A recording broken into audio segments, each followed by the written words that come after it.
World: The Great Escape. I'm CJ Peterson, and my co-host over there is author Michael Scott Clifton. How are you doing today, Mike? Oh, I'm doing great. Doing great.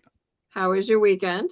Because you had a show, right? We had, let's see. You had one No, after between book, not necessarily this weekend. It was like a Thursday. It was like yeah, we right after Book had World. the Longview Art Walk, which is done quarterly. So there'll be one more, I think, in December. And yeah, did that. It's 4 times a year, quarterly, April, July, October, and December, I think. Mhm. And anyway, yeah, it's in downtown Longview. It's really neat. Usually have tons of people, and we are in the Verabank lobby, and there's several other authors are there. Uh, it's good to be inside. To the two previous art walks, the one in July, that was like 105 day. So you Oh, can imagine all the vendors outside. And then on April, the wind was blowing so hard that no one could keep pavilions or anything up. So again, we're always inside on the Verabank lobby.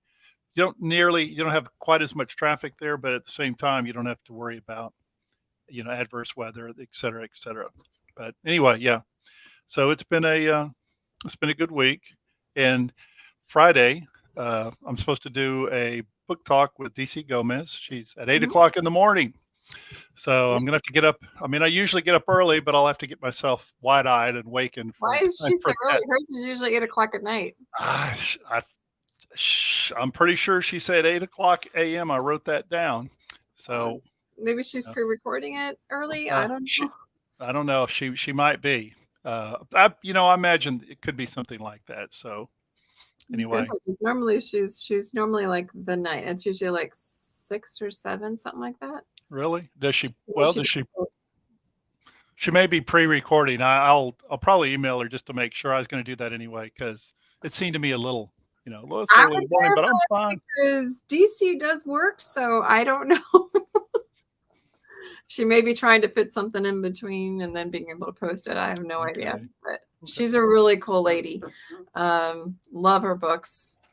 So one of them we've actually had her on here. She was Right. our first Right. guest for Book World: The Great Escape. And then I reviewed one of her books, Death's Intern, which was actually very good. So yeah. Well, I also had a Larry Hoy, which is an author I met at the SpaCon in Hot Springs. Hmm.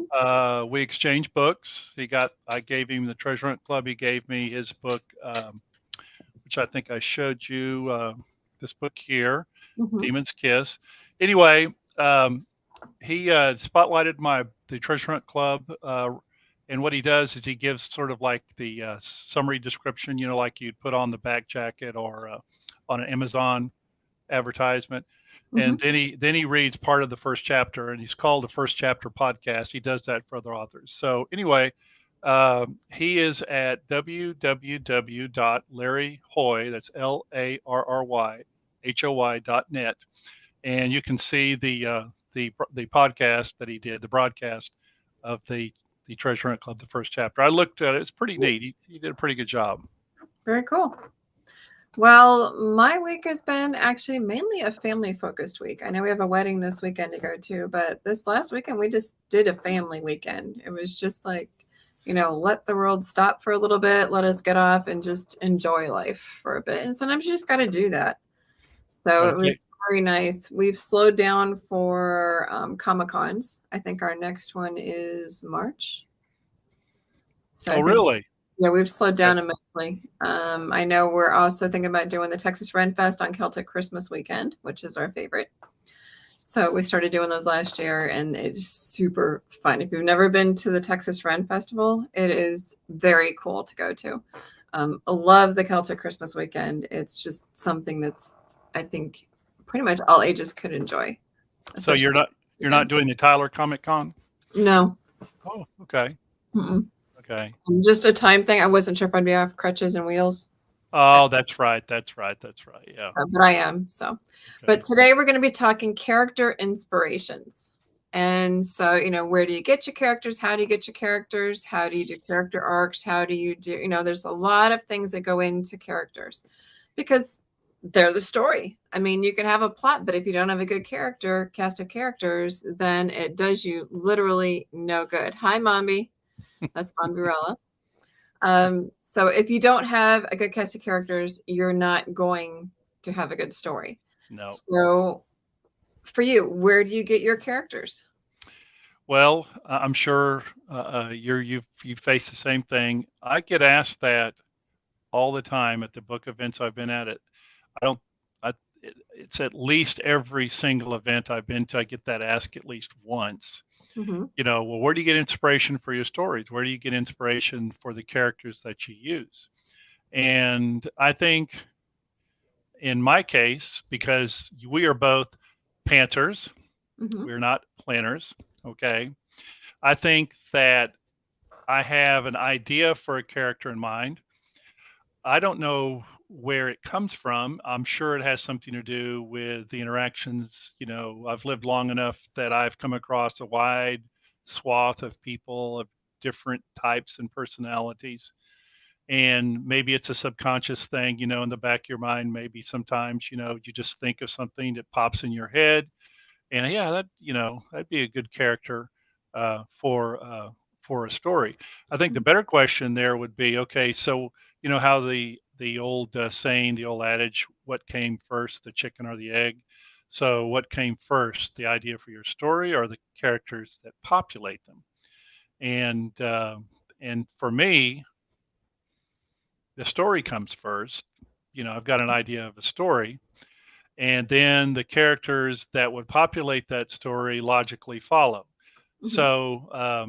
So I don't know how other authors do it. I don't have a character or a cast of characters which I think of, and then I build the story around them. I have the story first, and then it's populated with the characters that would logically populate a story like that. And but I do sometimes, and I'm sure you're the same way, CJ. There are some times where you do come across people who are so, I don't know, I don't hate to say different, unique. Yeah, that's a good word. Unique. That, Unique. yeah, that's right. That'd be a shame not to use them at some point in a story. But I don't think that, I don't have people that I have personally seen that I build a story around, like, oh, I had a friend in college and this is what I'm going to write a story about just after this guy here.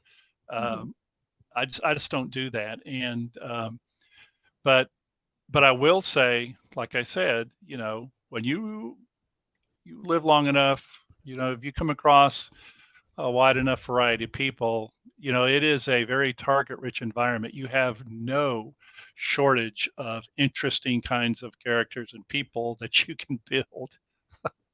I mean, I've always been a people watcher, even from Right. little kids. So even I was never a mall rat by any stretch of the definition. Right.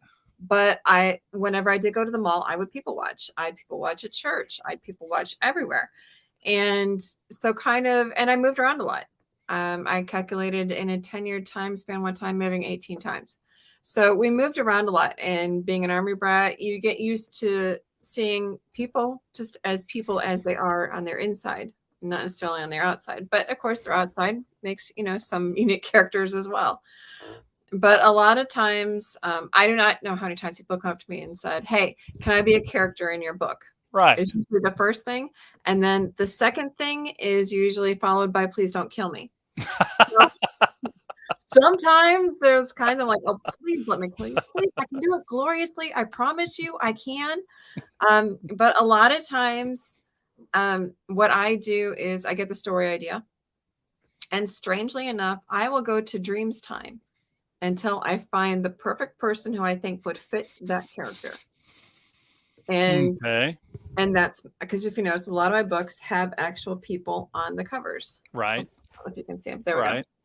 So a lot of my books have actual people on the covers. And that's because I will find the right person that will fit it, and I will go from there. As far as individual characters or supporting characters, a lot of times they just come with a story. As far as my actual character development, it just continues to grow as the story grows. Mombi says, so you're saying no one is safe from an author's harvest of characters? Correct. Correct. However, if an author picks you, then you are immortal within the pages of their book. That's Kind true. of look at it this way. But there are some characters, especially being a youth group leader, and you were a principal in a school, you get it. There are just some characters that you just cannot pass up. Oh no, yeah. And a lot of times I will ask them specifically, can I put you in a book? And of course, their line is just, please don't kill me. Or I actually had one guy go, please just kill me in a great, spectacular way. I said, I can do that. I can do that very easily. Obviously, it's a great honor indeed. I had, when I wrote the Sands of Time trilogy, we both have a mutual author friend, Ed Hancock. He's in a wheelchair due to spina bifida. He has a character literally that's after him. Eddie is the character, and that's his name. Mm-hmm.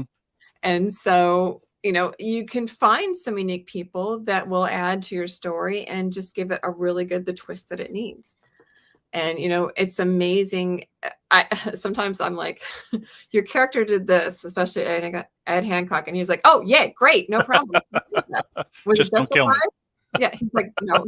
Was it justified? I said, yes. He goes, okay, perfectly fine. I'm like, okay, great. Here we go. And so when you can, put them in your story and they fit it perfectly, you Right. really can't lose. Right. Being pantsers, though, we develop characters a different, unique way versus Right. planner. Right. A planner does what's called character arcs. This stuff gives me hives, and I'm already kind of talking about it. But character arcs. When I was teaching teen group with a friend of mine, an author friend of mine, he's a planner. I'm a pantser. He literally sent me 21 pages of character arcs.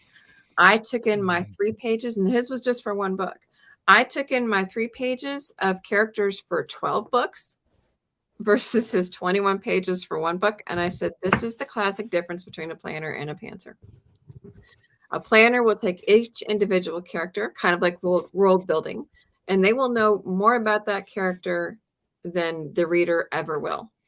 Whereas a pantser will write the character and let the character just take over. Right.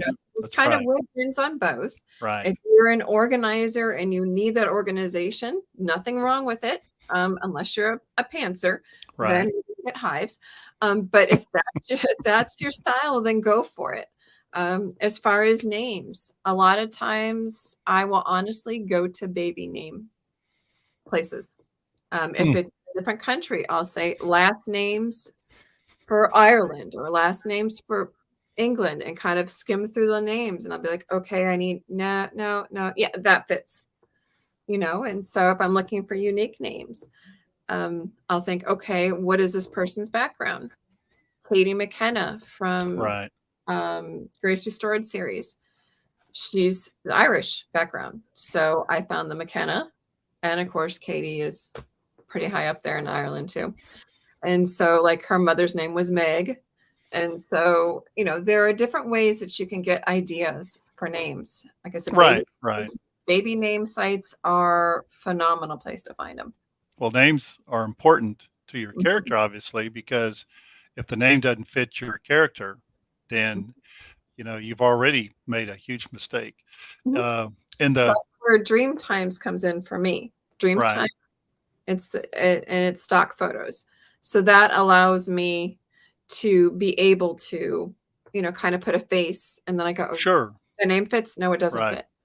Mombi says, I guess I wouldn't be a planner either. Never been good at outlining everything beforehand. Nope. And I never ever will. Nothing wrong with that. Nothing wrong with that. Each person's individual. Some are planners, some are pantsers, some are a little bit of a hybrid on the in between.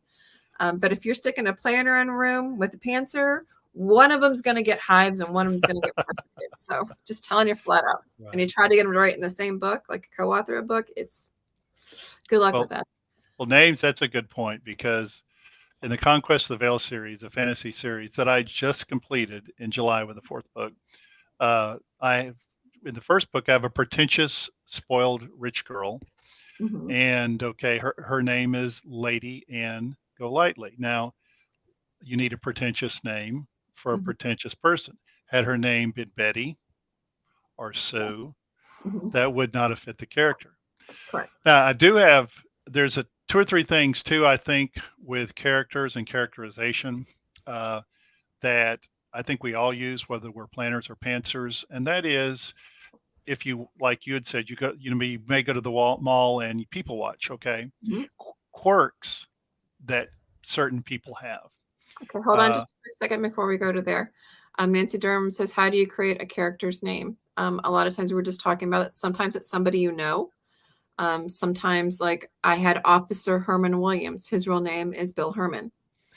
Sometimes you go to baby name places and you can find them. Sometimes it's just somebody you know, especially if they have like a really unique name. And you like it, say, hey, can I use that for a name for a character in a book? There's lots of places where you get information.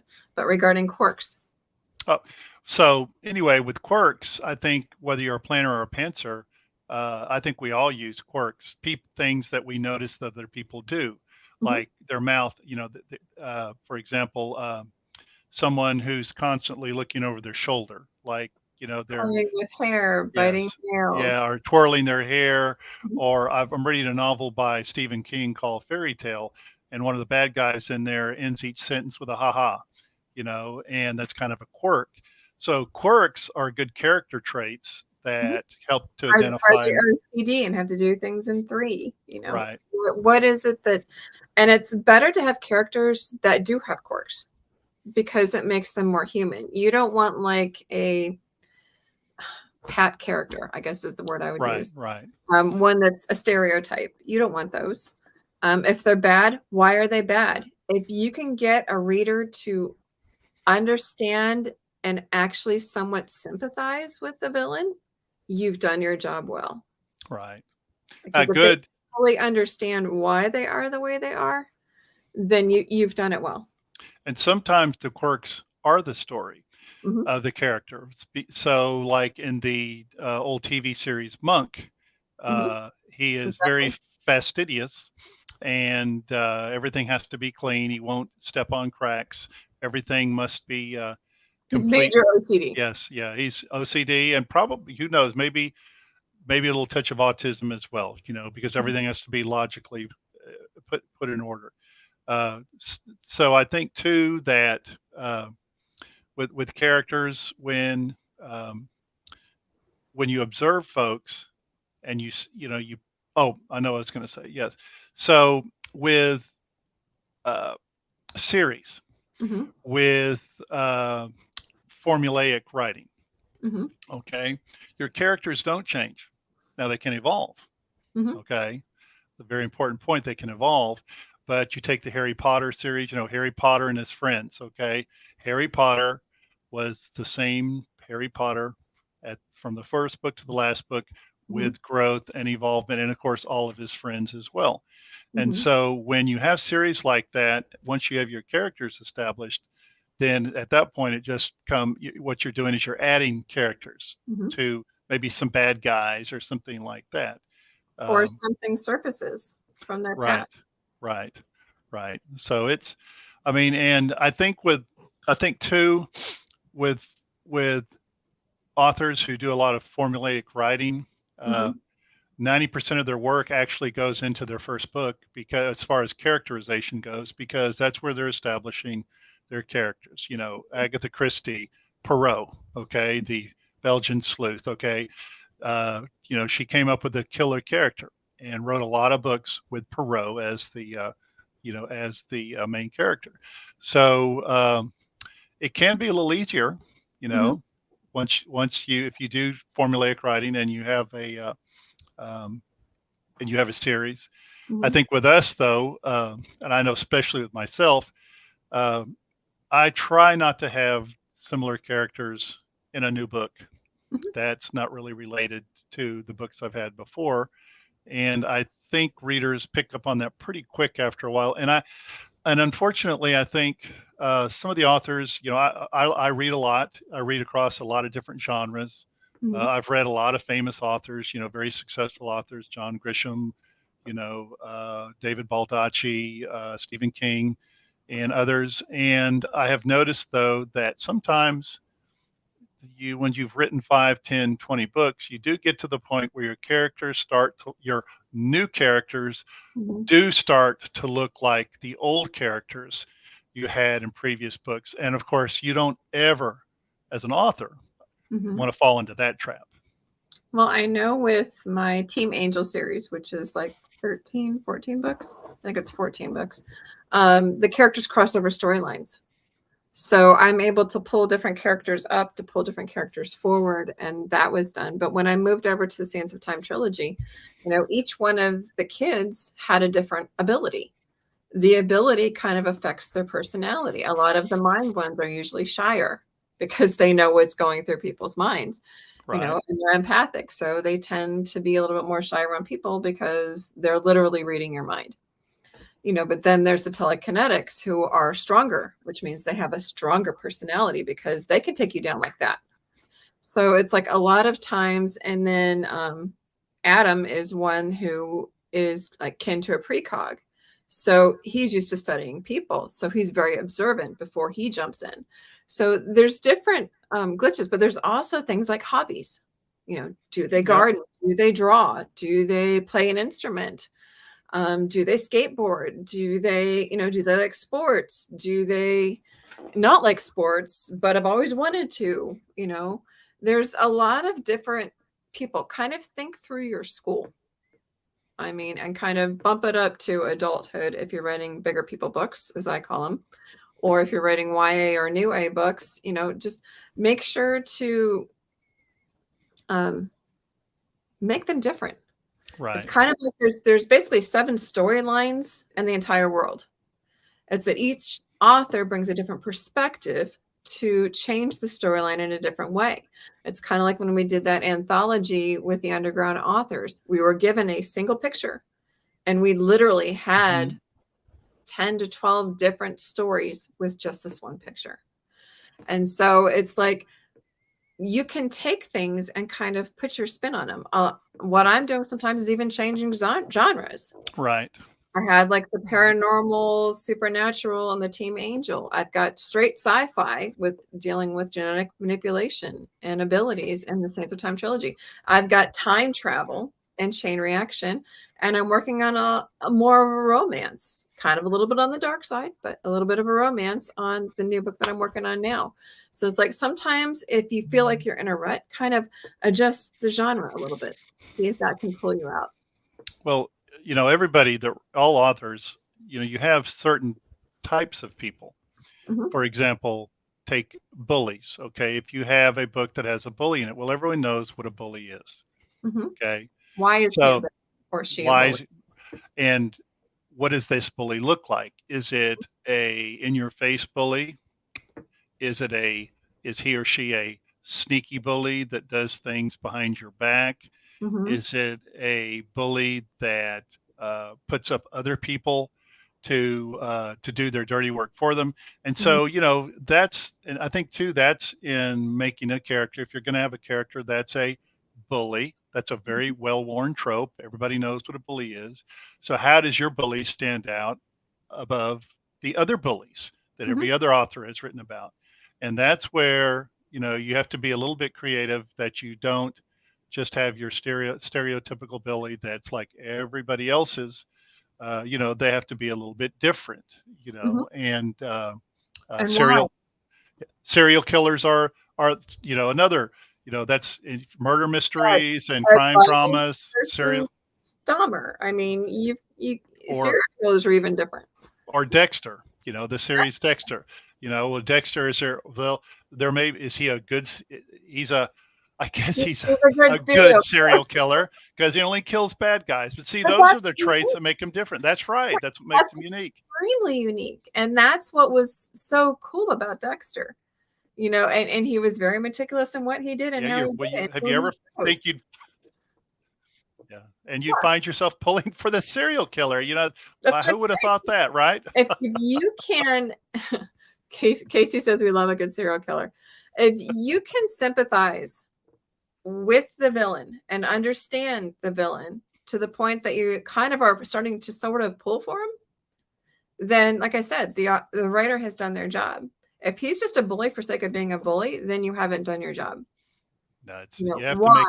make them You have, interesting. yeah, figure out why, what makes Yeah. him different or her different. Why? Maybe it's a her, you know, her serial killer. Casey, do not take notes on that. No one here is pulling for Ted. But why is it, you know, that your character is that way? Popular kids, you know, people are always like admiring the popular kid, but a lot of them don't know that a lot of times they're dealing with home issues where, yeah, they may have money, but the parents may not be home. They may be absentee parents. So, you know, if you can kind of dive into them, you can't stay up here with characters. You got to go down here and figure out why they are the way they are. And they will get fleshed out in the story. And if you do that, then you've done your job well. They each need their own identity, Mm-hmm. and it needs to be one clearly different than what everybody else is Yeah. writing about. It needs to be recognizable. It doesn't need to be so off the shelf that it's weird. Although there's weird stuff sells just as well, but you know, it just doesn't need to be part of the great thundering herd. That Every character has a motivation. What is their motivation? In the chain reaction, Trip's motivation was that he was the last one in the family line, and he didn't want that to be the last one in the family line. He didn't want that to be their legacy. And eventually, Tori picked up on it, and they were on this mission together. With yours, she was suicidal, and so the Godfather or Godfather, wasn't it? No, the Guardian Angel. Guardian Angel. Yeah. Took her to a different world, put her in a different place. So now she has to figure out this planet, but you know, she has the opportunity to make something different. And she did when they went back to Earth in 4. Right. So, and what did she do with it? So, you know, what is their motivation? What is it that's driving them? And that will channel who's going where and doing what. The last thing I would add is consistency. Once you have established a character or characters, you have to be real careful about not making their personalities kind of switch, as the old saying goes, like a horse in midstream, you know, and confuse readers. You need to be very consistent. That you can cause your characters can grow, they can change. But that happens during the course of the book, and it very rarely happens in an abrupt way because that almost always confuses the reader. So that's a pitfall, definitely, to avoid. Rather large incident, life-changing incident that did it, but it has to make sense within the story. Has to be logical. That's right. Okay, well, we've got 2 minutes left. Honestly, as far as your characters, take a look around. This world is full of them everywhere. Trust me. Next week, we're going to be having a new author, Savannah Loy, and we're going to be talking dystopian fiction with her. She has a new release coming out on the 15th of October. So we're going to be talking to her, getting to know her, find out who she is, how she, you know, where to find her, and that sort of stuff. So we'll find it at the same place, same sandbox, so to speak, that you found us here. We're at my YouTube, Mike's YouTube, and we're on Facebook as Book World, The Great Escape. So make sure to find us. And we will see you all next week, same time, same sandbox. Bye-bye. Have a good one. Bye-bye.